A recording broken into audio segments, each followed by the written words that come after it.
Cuidar para a Apvida é muito mais do que um médico ou dentista perguntando o que você sente. É acompanhar você de perto, da prevenção ao tratamento. Por isso, procuramos conhecer bem cada cliente, para cuidar melhor de todos. Apvida, cuidar é para quem conhece. Hoje, como todos os nossos espectadores, leitores e leitoras que são contumazes já sabem, é o dia que eu considero da minha felicidade profissional. Toda segunda-feira é o dia da minha felicidade profissional. Porque quando eu me sento aqui e recebo como um grande privilégio, um protagonista, uma pessoa, uma personalidade que representa um setor, né, profissional da cidade de Manaus, do estado do Amazonas, e ao mesmo tempo vem aqui para dividir, compartilhar sua expertise com todos nós. Então a segunda-feira tem sempre esse quadro aqui. E a segunda-feira me diz que eu estou começando tudo outra vez. E porque vale a pena começar tudo outra vez. E assim, com entusiasmo, com alegria. Já pensou, gente? Eu não consigo, na minha profissão, fazer a mesma coisa todo dia. Ele hoje, amanhã uma outra pessoa vem aqui e nos dá esse prazer. Depois de amanhã a mesma coisa. Então eu espero e desejo francamente a todos vocês uma grande semana, uma semana de realizações, de revelações, de coisas novas na vida de vocês. E que vocês se sintam como eu me sinto, se você achar que deve, na segunda-feira, né? O meu dia favorito, onde eu encontro a minha felicidade profissional. Eu vou iniciar contando uma historinha para vocês bem rápida. Eu estava viajando com uma filha minha lá pelos Estados Unidos, estava dando uma volta com ela e eu dirigindo pelo meio oeste americano e minha filha lá pelas tantas perguntou para mim o seguinte: pai, sabe uma coisa que eu estou notando aqui? É que as casas não têm muro. As casas aqui nos Estados Unidos não tem muro, né? E quando você sai das grandes cidades, você vai ver as casas e vai perceber que os americanos moram em casas, nos conjuntos residenciais, nos quais você não vê muros, como nós temos aqui em Manaus. Aqui tem, inclusive, terrenos que o primeiro cara compra o terreno e a primeira coisa que ele faz é murar o terreno, não é? É um hábito nosso. E eu falei para minha filha: olha, aqui não tem muro, porque não, ela pegou e disse assim: o que é? Aqui não tem ladrão? Aqui não tem violência? Não tem nenhuma ameaça, assim como existe lá em Manaus? Eu falei: olha, é o seguinte, não, aqui nos Estados Unidos tem muito ladrão, e como tem? Aqui nos Estados Unidos tem muitos criminosos, e como tem? Aqui nos Estados Unidos a mesma coisa em termos de violência, talvez até mais do que no Brasil, não sei, mas tem violência, muita violência aqui nos Estados Unidos. A diferença, minha filha, é que os camaradas, as famílias que moram dentro dessas casas estão armadas. Todas elas têm, todas, pelo menos todas as famílias americanas que eu conheci, têm porte de arma, têm armas em casa. Eu falei isso para minha filha. Hoje, o doutor Daniel Tavares, ele é advogado, especialista em segurança pública e inteligência policial, é ex-presidente da Comissão pela Isonomia entre Advogados, Promotores e Juízes da Ordem dos Advogados do Brasil, Seccional Amazonas. Ele é atirador desportivo, ele é articulador e ativista pró-armas. Notaram por que eu contei a historinha da minha viagem lá com a minha filha? Ela percebeu que as casas não têm muro? É porque aqui nós temos que ter um muro, porque o muro nos protege, diminui a nossa vulnerabilidade em relação à bandidagem que impera. E bem armada, a bandidagem no Brasil está muito bem armada, com armas modernas, etc. Mas lá nos Estados Unidos não é assim, não. É outra história. Eu não estou comparando, eu estou apenas colocando duas realidades, a americana e a brasileira. E o doutor Daniel Tavares vem falar com a gente sobre o desenvolvimento do movimento pró-armas no Brasil e aqui no Amazonas. Eu acho que é do interesse de todo mundo. Bandido, quando ele souber que a maioria está armada dentro de casa, ele vai pensar 10 vezes antes de pular o muro da sua casa. Doutor Daniel Tavares, primeiramente, muito obrigado pelo privilégio de tê-lo aqui, seja muito bem-vindo. Desculpa se eu me alonguei, mas eu tinha que colocar essa pergunta da minha filha, porque ela me fez essa pergunta e é a leitura que eu faço. E deles não terem muro e a gente viver aprisionados dentro de casa com grade, muro, etc, etc. Seja muito bem-vindo. E que movimento é esse pró-armas que o senhor vem abordar aqui com a gente? Meu boa tarde a todos os telespectadores. Muito obrigado. Boa tarde, Humberto. Muito obrigado. Eu fico lisonjeado de ter sido convidado para um ícone do jornalismo amazonense. E eu fico extremamente lisonjeado de contribuir e de poder falar um pouco sobre esse tema, né? A cultura, nos últimos, com o advento da eleição do presidente Bolsonaro, está se proliferando uma cultura de defesa no Brasil. Eu não digo que é uma cultura de armas, mas sim uma cultura de defesa. Defesa pessoal. Defesa pessoal, que é algo inerente à sua condição humana, né? Na época das cavernas, os neandertais já faziam armas para se defender, para caçar, não para matar outros pares seus, mas sim para se defender de uma ameaça, um animal que fosse atacá-lo, para caçar. Então, a defesa por meio de armas, ela está na sua condição de ser humano. Isso é um direito fundamental, um instinto de sobrevivência. E nós temos o direito, doutor Daniel Tavares, à legítima defesa, não é? Nós temos o direito à legítima defesa, inclusive assegurado pela Declaração Universal dos Direitos Humanos, da qual o Brasil é signatário. O problema é que nós tivemos aí vários governos de esquerdas que simplesmente, consecutivos, que simplesmente obliteraram esse direito fundamental do ser humano de se inclusive defender. Recolheram todas as armas. Exatamente, dos cidadãos. Inclusive ignorando flagrantemente o referendo que houve em 2005, quando se foi perguntado para a população se eles eram a favor ou contra que se proibisse o comércio de armas no Brasil. E aí ouviram um sonoro não, né? O brasileiro quer ter o direito de se defender, tanto que 62% da população foi às urnas e disse que queria ter esse direito.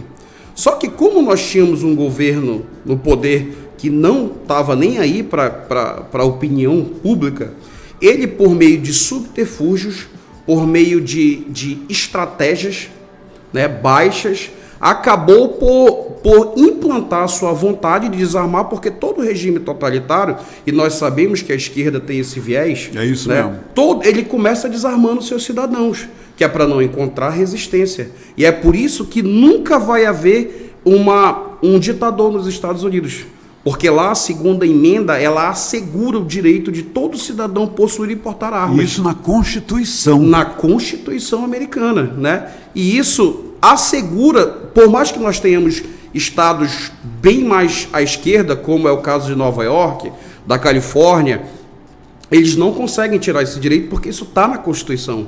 Eles, tal como aqui, eles colocam subterfúgios, eles colocam dispositivos para diminuir esse direito, mas eles não retiram esse direito. Nova York você pode portar a sua arma, atendendo a alguns requisitos, né? Não pode portar armas longas, uma série de requisitos, mas eles não conseguem retirar, né? Os Estados Unidos hoje é o país mais armado do mundo e, em contrapartida, é um que tem os menores índices proporcionalmente de violência por armas de fogo. O senhor concorda com a leitura que eu fiz para minha filha quando ela viu as casas sem muros, etc, lá no meio oeste? A sua leitura é perfeita, O que a esquerda tenta dizer? Que quanto mais armas, mais violência e mais mortes por armas de fogo. Só tem um problema, eles não combinaram isso com os bandidos. Os bandidos estão muito bem armados. Estão muito bem armados e desde 2018 o Brasil vem experimentando quedas astronômicas de mortes por arma de fogo, no número de mortes por arma de fogo. Em contrapartida, nunca o brasileiro esteve tão bem armado. O número de registros de arma de fogo praticamente triplicou no Brasil. Então, pela lógica que eles tentam fazer valer essa narrativa, tentam empurrar essa narrativa no brasileiro, era para ter virado um bang-bang isso aqui. Agora, doutor Daniel Tavares, é preciso que a gente acentue nessa nossa conversa que existem requisitos para que você porte uma arma, para que você possa adquirir o direito de ser um portador de uma arma de fogo. Por exemplo, esteve aqui com a gente o novo secretário de Segurança Social, Dr. Sérgio Fonte, que é o delegado da Polícia Federal, e ele está armando a Guarda Municipal de Manaus. A Guarda Municipal de Manaus está recebendo treinamento, já estão na fase de treinamento com arma de fogo, etc, etc, etc. E o cidadão está aí à mercê da bandidagem, mas ele precisa atender os requisitos. Quais são os requisitos, doutor Daniel, para que eu possa comprar a minha arma e ter a minha arma em casa para a minha autodefesa? Certo. Hoje nós temos duas possibilidades de você ter sua arma de fogo, né? Uma pela Polícia Federal, né? Cujo sistema é o Senarme, que é o que o cidadão comum usa para ter sua arma, e aí ele tem que atender os requisitos, ele tem que fazer laudo de tiro com um instrutor de tiro credenciado, ele tem que fazer um curso. O curso ele não é obrigatório, ele é obrigatório a fazer o laudo. O laudo é para aferir se ele tem habilidade para lidar com a arma de fogo. Manusear a arma. Mas, por óbvio, para ele manusear uma arma, ele tem que fazer um curso. Então, todo mundo antes faz um curso e depois vai fazer o teste de tiro. O senhor recomenda isso, né? Fazer o curso primeiro. Com certeza. É a mesma coisa que você entregar um carro e uma habilitação na mão de quem não sabe dirigir. Perfeito. Eu costumo dizer que quem não se prepara para possuir e portar sua arma de fogo, é melhor que não tenha, porque se você não vai treinar, você vai ser um perigo para você, para os seus familiares e para a sociedade como um todo. Até testes psicológicos são feitos para aqueles que querem adquirir. É um dos requisitos. Um porte de arma. É um dos requisitos. É outro requisito este, né? O teste psicológico para saber se você tem controle emocional com a psicóloga credenciada pela Polícia Federal, para você saber se você tem propensão à violência, se você tem controle emocional para ter essa arma. E, ao contrário do que muitos pensam, é um teste muito criterioso. Já fiz diversas vezes esse teste, porque eu tenho arma tanto pela Polícia Federal como eu tenho pelo Exército, que é a outra modalidade que eu vou já explicar. Ok. Então, é redundante. Assim, toda vez que eu vou comprar uma arma, eu tenho que fazer o teste de tiro, embora eu já esteja habilitado. Eu tenho vários cursos. Quer dizer, comprou uma arma nova, começa tudo do zero. Quer dizer, a legislação ela já é impeditiva, entendeu?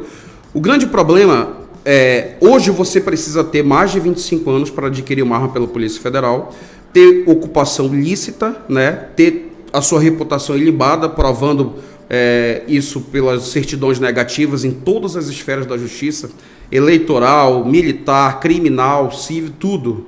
Então, você precisa provar que você tem uma reputação ilibada e fazer o teste de tiro com o instrutor credenciado pela Polícia Federal e o laudo psicológico com a psicóloga, né? E aí você vai lá e pode adquirir até 4 armas de fogo, 2 longas e 2 curtas, né? Antes era mais, o presidente Bolsonaro diminuiu isso, antes eram 6 armas, entendeu? E aí, ao contrário do que se pensa, que ele é irresponsável, ele não é, ele faz as coisas de forma criteriosa e a gente tem visto isso com a própria nomeação do ministério dele. Ele chamou pessoas técnicas, ele não loteou os ministérios. Então, quando você coloca uma pessoa técnica para cuidar desse tema, as coisas começam a fluir de forma mais perspicaz, né? Quanto a outra modalidade de se adquirir arma de fogo é a questão do CR. O CR é o Certificado de Registro no Exército, né? Que é o que controla o sistema chamado Sigma. Né? Nesse aí o Exército controla esse sistema Sigma. Controla esse sistema e as armas que são registradas nesse sistema. Então são as duas modalidades, Senarme pela Polícia Federal e Sigma pelo Exército. Nessa modalidade, só para não esquecer, quando você compra uma arma pela Polícia Federal, você pode ter ela na sua casa, mas não pode transitar com ela para lugar nenhum municiada. No meu carro, andar por aí. Não pode. Você pode, a cada 30 dias, solicitar com antecedência uma autorização para ir treinar num clube de tiro. Entendeu? Essa arma é para ser guardada e usada dentro da sua propriedade, okay. Dentro dos muros da sua residência. Muito bem. Né? Intramuros. Então, você não pode transitar com essa arma. Inclusive, acontece uma coisa muito absurda. Você tem que transportar essa arma desmuniciada. Então você vira um alvo fácil, você não pode se valer... Desmuniciada, quer dizer, sem balas. Isso, sem munição, sem carregador, caso de pistola, de forma que você não possa fazer o pronto uso dessa arma. O que é algo absurdo, porque você está, digamos que um marginal tome conhecimento disso. É uma arma fácil, é só ir lá e pegar. O cara não vai se defender. Um simulacro, então, né? Um peso de papel, porque uma arma que não esteja apta a efetuar disparos é um peso de papel. Sim, né? Sim. Até um terçado, um taco de beisebol é mais eficiente do que uma arma de fogo desmuniciada. Né? Então, é um absurdo, né? No Exército já é diferente. Você pode ter até 60 armas, né? 30 de uso permitido e 30 de uso restrito. Né? Quer dizer, você se submete a todos os requisitos do Exército. Da Polícia Federal, ainda inclui mais algum, que é ser filiado num clube de tiro. Isso aí no Exército? No Exército. Para você comprar sua arma pelo Exército? Pelo Exército. Só que essas armas que você vai registrar no Sigma, no Exército, você pode levar e praticar com elas no clube de tiro. Você pode transitar com essa arma? Pode transitar. Na verdade, você pode se deslocar para o local de competição ou de treinamento, que no caso é o clube de tiro. É o clube de tiro. Entendeu? Claro. Existem clubes de tiro em Manaus agora já? Vários, diversos. Aqui aumentou bastante. Qualquer pessoa, antes, logicamente, de submeter aos testes e requisitos da Polícia Federal e do Exército, pode participar de um clube de tiro? Qualquer pessoa que atenda esses requisitos que eu falei da Polícia Federal. Anos, né? Acima dos 25 anos, reputação ilibada, né, ocupação lícita. Até para se até para se filiar no clube de tiro aí. É preciso passar. Porque o Exército exige essa documentação para que a pessoa possa se filiar lá. Entendeu? Entendi. E aí... O que muda um pouco do Exército? Além da quantidade de armas, eu posso praticar efetivamente o tiro esportivo. O que isso quer dizer? Eu posso participar de competições, eu posso ir a hora que eu quiser, no momento que o clube esteja aberto, logicamente, né? Mas não preciso de autorização prévia com a Polícia Federal. Eu posso pegar minha arma, botar no carro e ir lá. E ainda tem um diferencial. Eu posso usar uma arma curta pronto uso para transportar, para resguardar o meu arsenal que eu estou levando para o clube de tiro, o meu acervo. Uma arma de pronto uso, uma arma curta, revólver ou pistola na cintura, pronta para disparar. Isso aí isso sim é responsabilidade. Porque aí, pelo menos, eu vou oferecer alguma resistência para quem está pensando em vir pegar minhas armas. Né? Doutor Daniel, antes de nós mergulharmos num outro tema, eu quero lhe dizer o seguinte, que lá nos Estados Unidos, as pessoas só adentram a sua residência se o senhor disser, pode entrar. Se não houver esse comando, todo americano sabe disso. Quem mora nos Estados Unidos sabe disso. A gente vê até nos filmes. Né? Quer dizer, a pessoa chega, abre a porta e aí, posso entrar? Ok, pode entrar. Se o dono da casa não disser isso, você está invadindo. E o dono da casa, ao se sentir invadido, ele pode pegar a sua arma e atirar no invasor. Isso é nos Estados Unidos. Aqui no Brasil, eu, legalizado, com a minha arma em casa, só posso usar dentro de casa. Tenho porte de arma, tudo mais. Se uma pessoa adentrar o meu quintal, a minha casa, sem a minha permissão, sem me pedir, eu posso atirar nela? Até pode. Teoricamente, se você estiver... Se eu for ameaçado por ela, eu posso me defender dessa forma? Pode se defender. Que eu posso usar a minha arma dentro de casa? Quando você estiver sob perigo iminente, né, atual ou iminente, aí você pode fazer o uso da sua arma de fogo. Okay. Só pode fazer enquanto cessar a ameaça. Então, vai não muito entendi. Enquanto cessar a ameaça? Enquanto cessando a ameaça, você não pode continuar. Sim, claro, entendeu? Então, mas assim, a legislação ela é impeditiva até para isso, porque você o camarada entra na minha casa, 2 caras entram na minha casa, armados, 2 horas da manhã. Eu percebo a entrada deles, eu fico no topo das escadas. Ok? Da escada. Eles chegam na minha sala, eu vejo lá de cima que os 2 estão armados. Eu vou e queimo os 2. Eu agi corretamente? Corretamente agiu, só que você vai responder por homicídio. Não, lógico, eu vou responder, eu sei. Mas eu agi corretamente. 2 caras de madrugada, armados dentro da minha casa, com minha certeza, família dormindo. Porque o perigo está atual aí. eles estão expondo... Eu sei que eu vou responder por homicídio. Exatamente. Mas, no final, mas eu pode agi deixar de ser apenado. Mas eu agi corretamente. Agiu corretamente. Duas pessoas não convidadas. Exatamente. 2 horas da manhã na minha casa, arrombaram a minha porta. Exatamente. A única diferença para os Estados Unidos é que aqui você vai responder um processo criminal. Sim, até o fim por homicídio. Sim, claro. E aí, no final, sendo aceita a excludente da legítima defesa, você vai deixar de receber a pena. Porque é justamente o que vai a legítima defesa. Exatamente, né? Mas é a situação em si que vai dizer se foi legítima defesa ou não.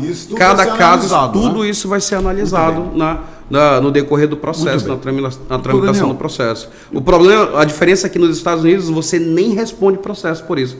O próprio chefe de polícia, xerife, ele tem a liberalidade de dizer foi legítima defesa, você não vai responder. A sua arma não é apreendida, você não vai para perícia, que nem aqui, porque aqui você efetua um disparo na sua casa, a sua arma é apreendida.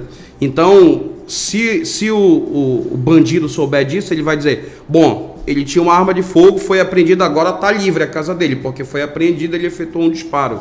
Então, qualquer disparo que você efetue em alguém, em alguma pessoa ou não, né, ou pelo simples disparo de arma de fogo, a sua arma é apreendida e vai para a perícia. Entendeu? Até você responder o processo criminal do procedimento. Como um item do inquérito que vai ser aberto depois desse tiro. Exatamente. Até porque o simples disparo de uma arma de fogo, ainda que sem motivo nenhum, ele é crime, é considerado crime. Vamos agora a um tema muito interessante. Escute só essa. Os guardas municipais vão começar a portar armas. Os juízes portam arma. Né? Vamos ver quem mais porta arma. Nós temos os promotores. Os promotores também, né? Os promotores de justiça também portam. Agora, está tramitando aí, né, no Congresso, né, algo que vai permitir o porte de armas para advogados, né? Nós temos deixa eu ver aqui, deixa eu ler isso direito. Humberto, nós temos um advogado no nosso grupo que foi o baluarte na região norte sobre as PLs de porte de armas para advogados, que é um assunto que nós consideramos de interesse nacional. Me diga uma coisa, quer dizer que promotores, fiscais da Receita Federal, juízes, têm porte de arma, né? E as suas leis aplicáveis, mas o advogado não pode portar arma? O advogado não pode. E essa PL agora é justamente voltada para permitir que os advogados portem arma? Então, Humberto, hoje nós temos... Destrincha esse assunto, porque isso é muito interessante. Vamos lá. Hoje nós temos tramitando no Congresso Nacional mais de uma dezena de PLs que versam sobre porte de armas para advogados em isonomia, promotores e juízes. Certo? Que não existe hoje. Que não existe hoje, né? Já é uma falha porque tanto os promotores quanto os juízes, eles já têm isso por prerrogativa de função assegurado em suas respectivas leis orgânicas. A justiça automaticamente recebe um porte de arma. Ele tem que fazer tudo, tem que atender os requisitos. Mas ele tem esse direito assegurado. Ele tem esse direito assegurado por lei orgânica a sua função, a sua profissão. De justiça e o juiz. E o juiz, né? E a Constituição e o Estatuto da Advocacia da OAB diz que não há hierarquia entre essas três carreiras. Não existe. Não existe. Então, teoricamente, teria que imperar uma isonomia. O juiz é advogado, o promotor é advogado? Nem sempre. Né? Mas o juiz foi advogado. Os mais antigos tem uns que não advogavam. Agora, requisito para ser juiz e promotor é ter inscrição na ordem, mas antigamente não. Não. Okay. Mas então vamos pegar a situação atual. O promotor começa como advogado, o juiz começa como advogado e o advogado é advogado. Isso. Mas o advogado, na atualidade, não tem direito ao porte de arma. Mas esses dois aqui têm. Tem. É para você ver a incongruência do assunto, né? O Ministério Público, né? Por que o juiz e o promotor têm porte de arma por prerrogativa de função?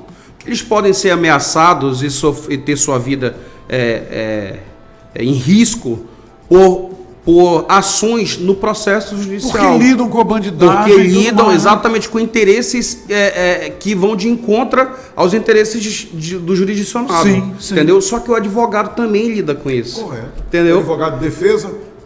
O assistente de acusação ele tem a mesma função do promotor no júri. Claro. Então, é meio surreal, porque se você for pegar pela questão da lógica, promotores e juízes, quando são ameaçados no curso do processo, eles sempre recebem escolta policial, né? Quando são ameaçados no curso do processo. Não me diga que o advogado não recebe. Você já viu algum advogado com escolta policial por aí na rua? Olha eu já vi juiz malhando na academia com 4 policiais ao redor. Eu já vi isso também. Já viu? Eu já vi. Eu nunca vi no Brasil um advogado. Eu não me toquei para isso. Olha, um advogado que está envolvido num crime de grande que sofre ameaça no curso do processo, por ele sua vai para a atuação, academia, se ele for, ele está por conta própria. Está por conta própria.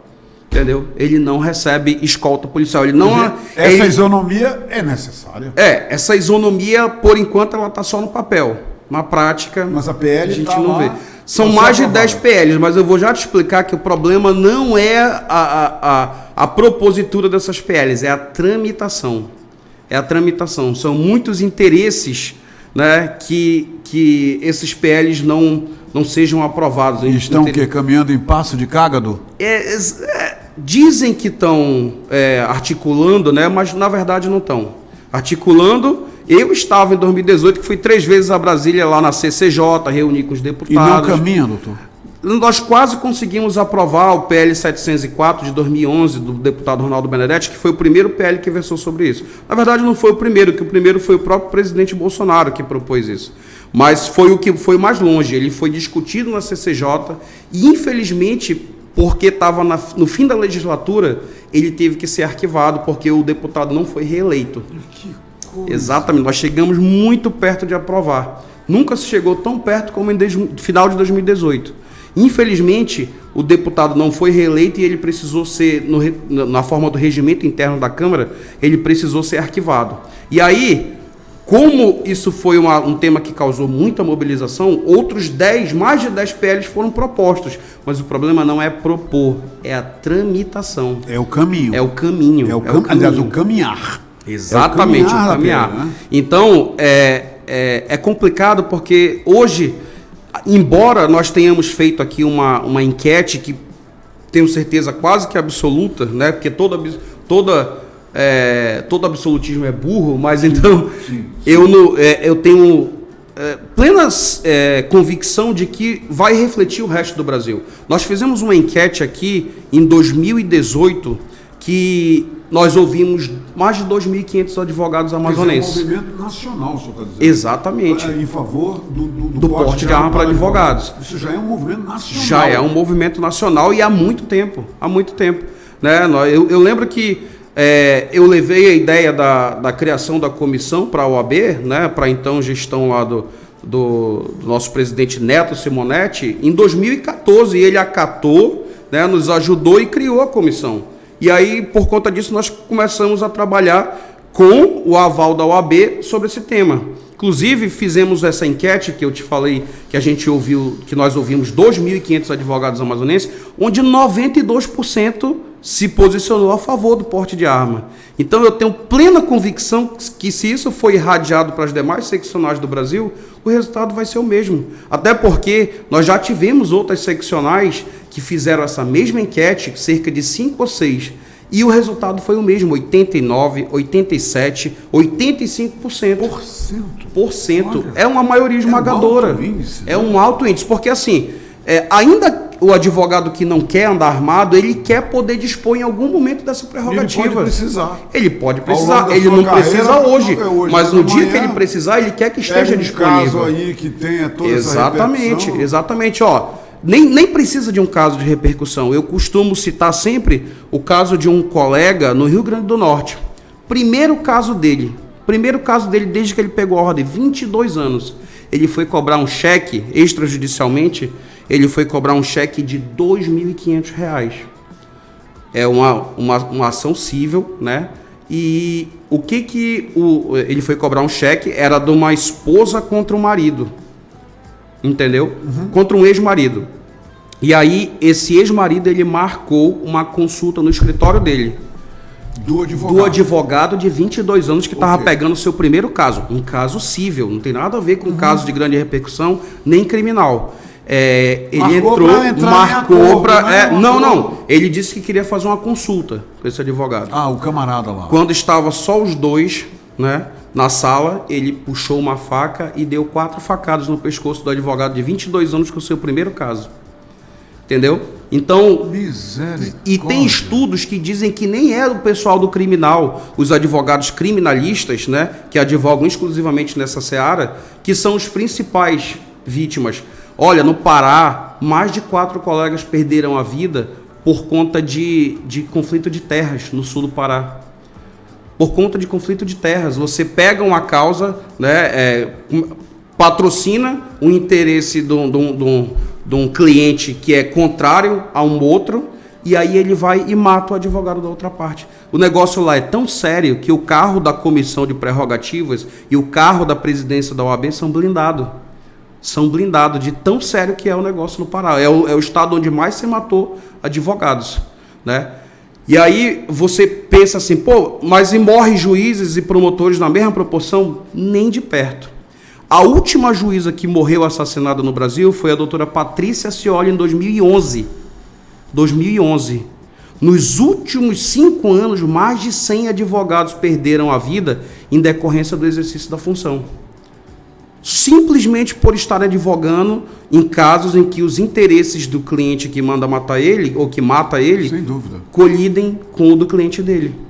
Então, é totalmente absurdo e desproporcional. Então, como que o advogado está sendo morto aos montes e a OAB não faz nada?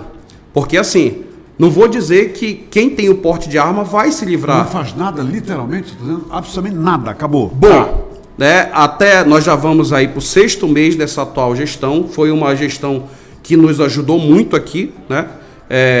Dr. Beto Simonetti, um amazonense, é ele que chefia o Conselho Federal da OAB. É verdade. Hoje, e ele nos ajudou muito, só que até o presente momento ninguém viu nenhuma movimentação. E assim, nós sabemos a força que o Conselho Federal da OAB tem para, quando quer, aprovar um PL, né? Nós temos aí exemplos de PL que, entre a sua propositura e a sua promulgação, né, decorreu aí 4 ou 5 meses. O senhor acha que está faltando vontade política do Conselho Federal? Está faltando interesse de agir do Conselho Federal. Interesse de agir. Só isso. Me diga uma coisa, já que o senhor tocou em Conselho Federal, fale só para mim. Olha, eu falei só para mim, né? Fale só para mim. O senhor foi um candidato na chapa, né?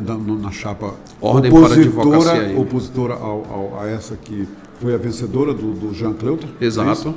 Como conselheiro federal. Como foi essa experiência? E eu gostaria de saber o seguinte: daqui a 3 anos? 4 anos. Daqui a 4 anos. Não, 3 anos. 3 anos. Daqui a 3 anos.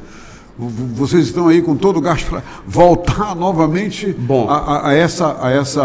a esse combate? Com certeza. Então, o Ordem para a Advocacia AM, que foi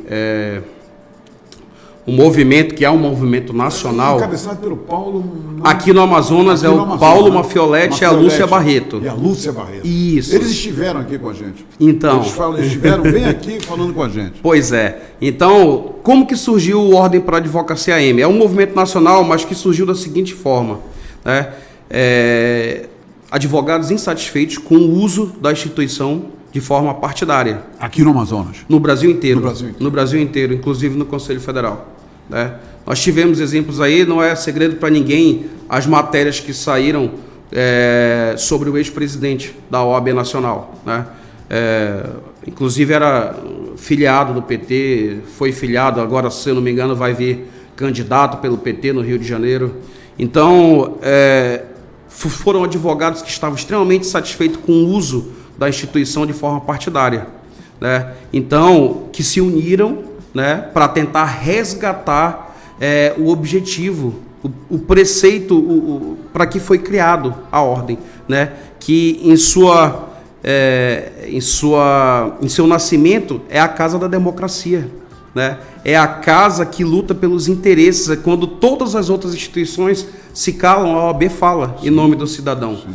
Então, advogados insatisfeitos se reuniram e vamos propor chapas para enfrentar esse sistema, né? Só para você ter uma ideia, a eleição para o conselheiro para presidente nacional da OAB é uma eleição indireta. O advogado sequer vota para o seu presidente nacional.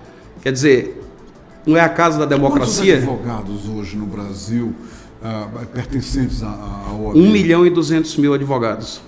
O Brasil tem 1.200.000 1.200.000 advogados. E nenhum vota para o presidente do Presidente nacional, não. Você elege os conselheiros federais, né, aqui para a seccional, e eles é que entre si, num acordo de compadres, numa eleição indireta com conchavos, eles acabam por eleger o presidente nacional, né? Então, é uma eleição que são eles mesmos que decidem quem vai ser o presidente.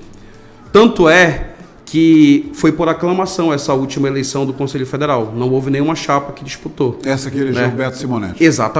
Exatamente. E aqui, até o último minuto, eles acharam que ia ser por aclamação a chapa do Jean Cleuter. Entendeu? Só que nós já estávamos, no último segundo a gente conseguiu reunir a documentação e fomos concorrer. Eu soube que são 75, 78 participantes da chapa. Exatamente. Meu Deus, é muita gente. Eu preciso reunir toda essa turma. E foi uma correria, né? Assim, 2, 3 dias antes a gente ficou até 4 horas da manhã tentando reunir a documentação. Puxa. Porque a gente tentou praticamente montar a chapa na última semana. Entendi. Porque não foi divulgado. Era tanta certeza que ia ser uma chapa única que não deram publicidade, os atos eleitorais não foram dada a devida publicidade. Então, a gente procurando acabou achando que estava aberta e aí tentou formar a chapa assim, numa correria danada. E assim, foi muito gratificante para a gente e deu muita força, muita vontade de lutar, porque assim, nós não tínhamos recurso nenhum. Todos os gastos fomos nós da chapa custeando dos nossos bolsos, entendeu? E sem nenhum centavo, a gente conseguiu 700 votos. Vocês estão prontos para voltar a carga daqui a 4 anos? Não só prontos, como esses 700 votos deram um ânimo para a gente assim. Nós tivemos a certeza que nós não estamos sós. Então a insatisfação é grande, né? Tem muitos advogados que pensam conosco.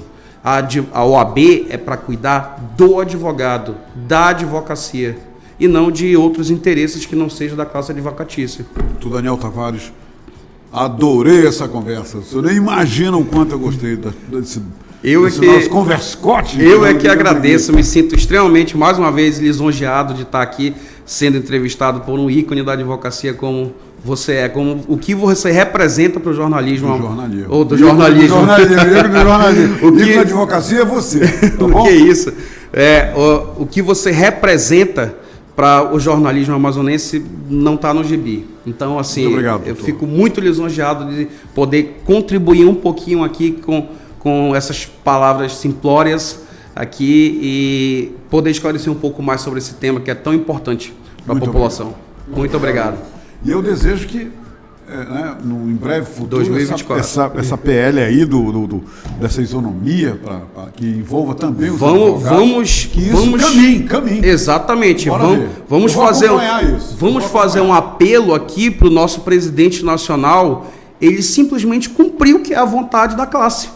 Só isso, ele só tem que cumprir, botar efetivamente em discussão esse tema e cumprir o que a advocacia brasileira quer. A advocacia brasileira não quer morrer, ela quer ter uma chance de se defender. É válido isso, muito válido. Obrigado, doutor. Tá bom. Muito obrigado. Bem, começou a corrida desta semana.